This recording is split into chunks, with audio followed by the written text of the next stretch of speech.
Hello everyone, welcome back to Madhu की पाठशाला। आज हम करेंगे फ्यूचर टेंस का फ्यूचर कंटिन्यूस पार्ट। इससे पहले फ्यूचर इंडेफिनिट की वीडियो अपलोड की जा चुकी है, आई होप आपने वो देख ली होगी। और हम प्रेजेंट और पास्ट टेंस को पूरा कर चुके हैं with different parts and exercise also. तो चलिए शुरू करते हैं। हम फ्यूचर कंटिन्यूस को डिटेल में पढ़ते हैं। सबसे पहले पहचान क्या होती है, यानी कि आप कैसे पहचानेंगे कि ये फ्यूचर कंटिन्यूस टेंस है। अगर किसी सेंटेंस के लास्ट में ये वर्ड्स आपको मिलते हैं, रहा होगा, रहे होंगे या रही होगी, ठीक है, वह काम कर रही होगी, वे चाय पी रहे होंगे, ठीक है, मोहन किताब पढ़ रहा होगा, तो ये जो शब्द आपको लास्ट में मिलते हैं उनसे हम समझ जाएंगे कि वो फ्यूचर कंटिन्यूस की बात कर रहा है। अब देख लेते हैं कि स्ट्रक्चर क्या है, कैसे उसके सेंटेंस को हम बना सकते हैं। सबसे पहले सब्जेक्ट आता है, सब्जेक्ट के बाद हेल्पिंग वर्ब हम यूज़ करेंगे विल बी और शैल बी, यानी कि हेल्पिंग वर्ब हमारे पास क्या रहेंगी, विल बी और शैल बी रहेगी। तो अब ये देख लेते हैं कि विल बी और शैल बी यूज़ किस तरीके से होते हैं। जो हमने टेबल की थी उसी टेबल के अकॉर्डिंग जो फर्स्ट पर्सन है, फर्स्ट पर्सन में आई और वी, उसके साथ हम शैल बी यूज़ करते हैं। और जो सेकंड और थर्ड पर्सन है, सेकंड और थर्ड पर्सन में आपके क्या आएंगे, you, she, he, they, it and any name, उसके साथ हम क्या यूज़ करेंगे, विल बी यूज़ करेंगे, विल बी। ओके, उसके बाद फर्स्ट फॉर्म आईएनजी रहती है, साथ में आ जाएगा ऑब्जेक्ट। देखिए कंटिन्यूस है तो कंटिन्यूस में हमने बहुत बार किया है कि जब भी हमने प्रेजेंट कंटिन्यूस किया था, पास्ट कंटिन्यूस किया था, कि जब भी कंटिन्यूटी की बात आ जाती है तो फॉर्म भी हमारे पास कंटिन्यूटी में रहती है, वो आ जाती है फर्स्ट फॉर्म आईएनजी। ये बात याद रखेंगे, ठीक है। तो ये हमने पढ़ा कि पहचान किस तरीके से करेंगे, कैसे पता लगेगा कि वो फ्यूचर कंटिन्यूस है। हमने ये पढ़ा कि उसके सेंटेंस को कैसे बिल्ड किया जा सकता है, सेंटेंस फॉर्मेशन कैसे होगी, वो रूल हमने कर लिया। अब देखिए सेंटेंस बना करके देखते हैं। मैनेजर नए क्लाइंट से मिल रहा होगा। अब मैनेजर हमारे पास किस में जाता है, थर्ड पर्सन में जाता है, ठीक है। तो मैनेजर थर्ड पर्सन में गया तो थर्ड पर्सन में विल बी हम लगाते हैं, विल बी। कैसे पता चला, रहा होगा, रहा होगा से हमें पता लगा कि कंटिन्यूस है। तो मैनेजर विल बी, मिल रहा होगा तो मीटिंग मिलने की होती है, मीट, और हमें करनी है फर्स्ट फॉर्म आईएनजी। तो मैनेजर विल बी मीटिंग, किससे मिल रहा होगा, मीटिंग विद न्यू क्लाइंट्स, नए क्लाइंट्स से मिल रहा होगा, हमने डाल दिया ये, ठीक है। अब देखिए हम सब दिल्ली घूम रहे होंगे। अब यहाँ पे क्या चीज़ें आ गई, होंगे, तो रहे होंगे तो हमारे पास किस में आता है, फ्यूचर कंटिन्यूस में। फर्स्ट आइडेंटिफिकेशन हो गया। उसके बाद हम उठाते हैं अपने सब्जेक्ट को। सब्जेक्ट हमारे पास आ गया वी। वी क्या है, फर्स्ट पर्सन, फर्स्ट पर्सन के साथ क्या लगता है, शैल बी। तो वी शैल बी, घूम रहे होंगे तो विजिटिंग भी लगा सकते हैं, विजिट करना, घूमना, we shall be visiting Delhi, इस तरीके से हम लिख देंगे। हम सब में हम आ जाता है, वी ऑल लिखने की ज़रूरत नहीं है, ठीक है। तो we shall be visiting Delhi. अगर आपको ये कहें कि इस टाइम पर हम दिल्ली घूम रहे होंगे तो we shall be visiting Delhi by this time, तो वो फ्यूचर में बात हो रही है हमारे पास कि हम क्या प्रिडिक्ट कर रहे हैं कि फ्यूचर में ये काम हो रहा होगा, तो वो घूम रहे होंगे तो भी हम इस तरीके से समझ सकते हैं अगर कुछ एडिशनल आपको ना दिया हो तो। तुम इस समय पढ़ रहे होंगे, यानी कि हम प्रिडिक्शन कर रहे हैं कि इस समय, जब कोई टाइम है उस टाइम के अकॉर्डिंग हमने कहा कि कल तुम इस समय पढ़ रहे होंगे, तो उसमें हमारे पास यू हमने लिया सब्जेक्ट। यू क्या है, देखिए सेकंड पर्सन है, ठीक है, सेकंड पर्सन में यू आता है, सेकंड पर्सन के साथ क्या लगता है, विल बी लगता है। तो यू विल बी, पढ़ रहे होंगे, स्टडिंग लगा सकते हो, रीडिंग लगा सकते हो, ठीक है। तो you will be studying by this time, इस समय पर तुम पढ़ रहे होंगे। तो इस तरीके से हमने क्या देखा कि जो फ्यूचर कंटिन्यूस टेंस होता है उसमें पहचान हम किस तरीके से करेंगे, स्ट्रक्चर हम उसका कैसे बनाएंगे, और कुछ सेंटेंसेस को हमने उसमें ट्रांसलेट करके भी देखा कि कैसे हम उसके सेंटेंसेस को बना सकते हैं। अब देखते हैं कि इसकी बाकी की जो स्ट्रक्चर्स हैं उनकी फॉर्मेशन क्या होती है। देखिए डिफरेंट डिफरेंट स्ट्रक्चर्स में हम इसको कैसे बनाते हैं। सबसे पहले नेगेटिव, अफर्मेटिव हमने पढ़ा। अब पढ़ते हैं कि नेगेटिव फॉर्म किस तरीके से बनाई जाएगी। सबसे पहले वही कि सब्जेक्ट आता है और हेल्पिंग वर्ब जो विल बी होता है उसमें हमारे पास हम क्या करते हैं, नोट को बीच में ले लेते हैं। यानी कि विल बी के बीच में नोट आया, शैल बी के बीच में नोट आया, तो कैसे बनेगा, will not B, shall not be. ठीक है, इस तरीके से उसको स्ट्रक्चर में हमें डालना है। फिर फर्स्ट फॉर्म आईएनजी आएगा और ऑब्जेक्ट आ जाएगा। कैसे बनाएंगे, देखिए कि वह पढ़ नहीं रहा होगा, तो वह के लिए हमने ही लिया, ही, उसके बाद ये क्या है, थर्ड पर्सन है, उसके बाद हमें लगाना है उसकी हेल्पिंग वर्ब, तो हेल्पिंग वर्ब थर्ड पर्सन के साथ आती है विल बी। लेकिन नॉट आ रहा है तो नॉट हमें विल बी के बीच में लेना है, तो विल नॉट बी लिखेंगे हम। He will not be studying और reading, he will not be studying, वह पढ़ नहीं रहा होगा। मैं खेल नहीं रहा होगा, तो मैं के साथ, मैं के लिए लाते हैं हम आए, और नहीं आ गया है हमारे पास तो नॉट हमें लगाना है। रहा होगा के लिए फ्यूचर कंटिन्यूस रहता है। आई के साथ आता है शेल बी, तो शेल बी तो हमें लगाना है, नेगेटिव है इसलिए नॉट इन दोनों के बीच में लगा देंगे। आई शेल नॉट बी, खेलने की होती है प्ले, प्लेइंग हमारे पास फर्स्ट फॉर्म आईएनजी के लिए यूज कर लेंगे। I shall not be playing, मैं खेल नहीं रहा होगा। ठीक है, इस तरीके से हमने देखा कि नेगेटिव सेंटेंसेस फ्यूचर कंटिन्यूअस में किस तरीके से बनाए जाएंगे।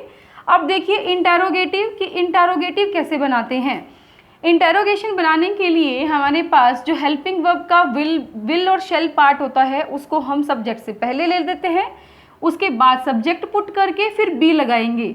यानी कि याद रखिए जब भी हमारे पास नेगेटिव आता है, इंटेरोगेटिव आता है या नेगेटिव इंटेरोगेटिव आता है, तो जो विल बी होते हैं वो सेपरेट हो जाते हैं एक दूसरे से, उनके बीच में हमारे पास नोट या सब्जेक्ट को पुट किया जाता है, ये बात ध्यान रखना।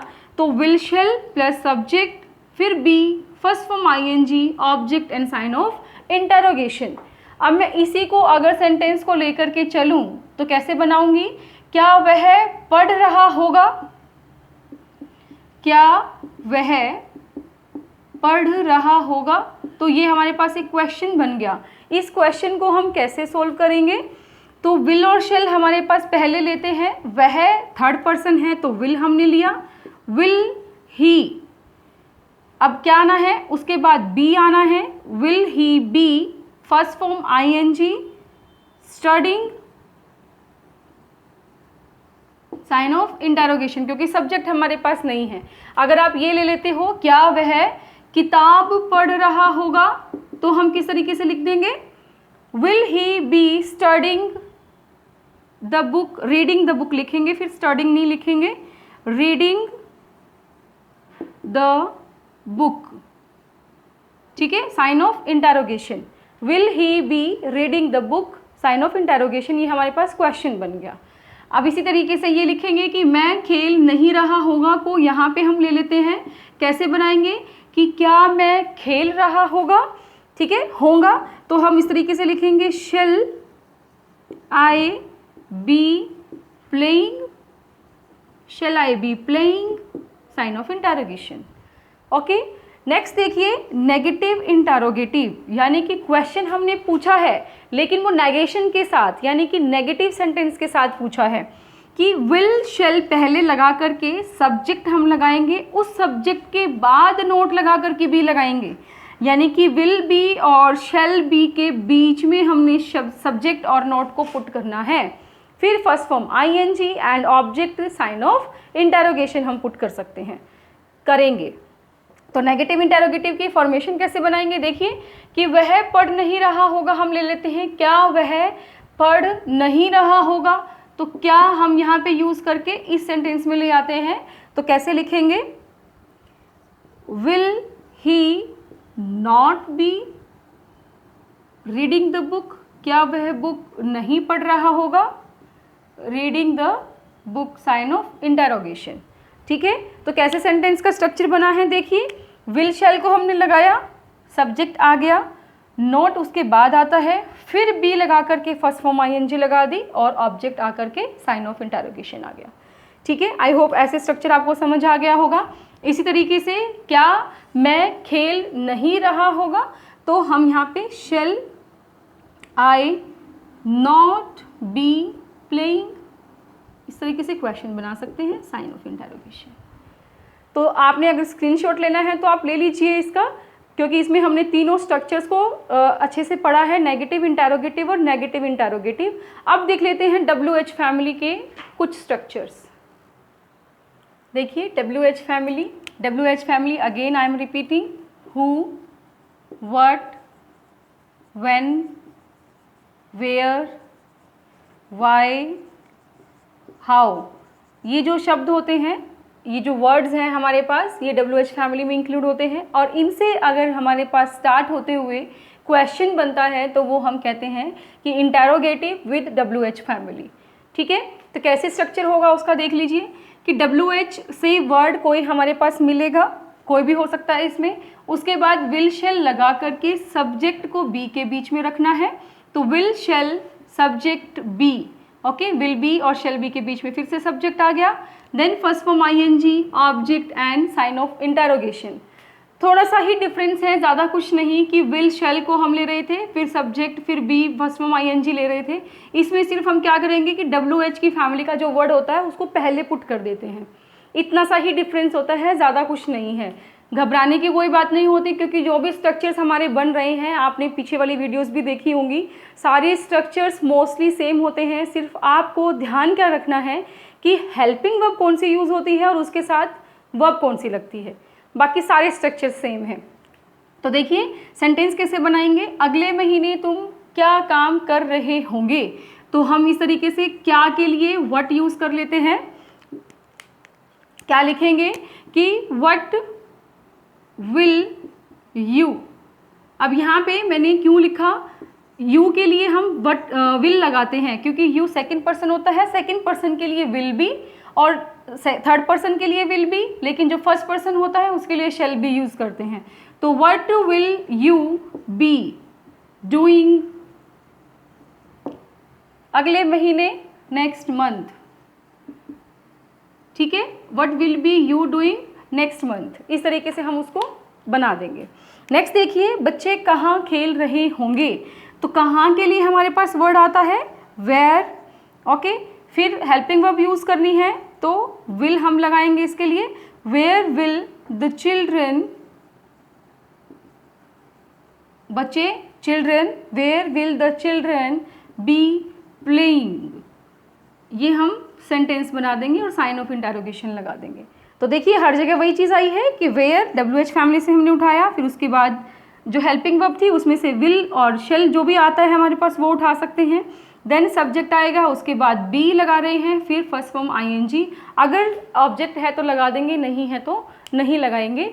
नेक्स्ट मंथ ऑब्जेक्ट नहीं है, ठीक है, नेक्स्ट मंथ सिर्फ एक इन्फॉर्मेशन दे रहा है हमें, ठीक है, और लास्ट में हमारे पास क्या आ जाएगा, साइन ऑफ इंटरोगेशन आ जाएगा।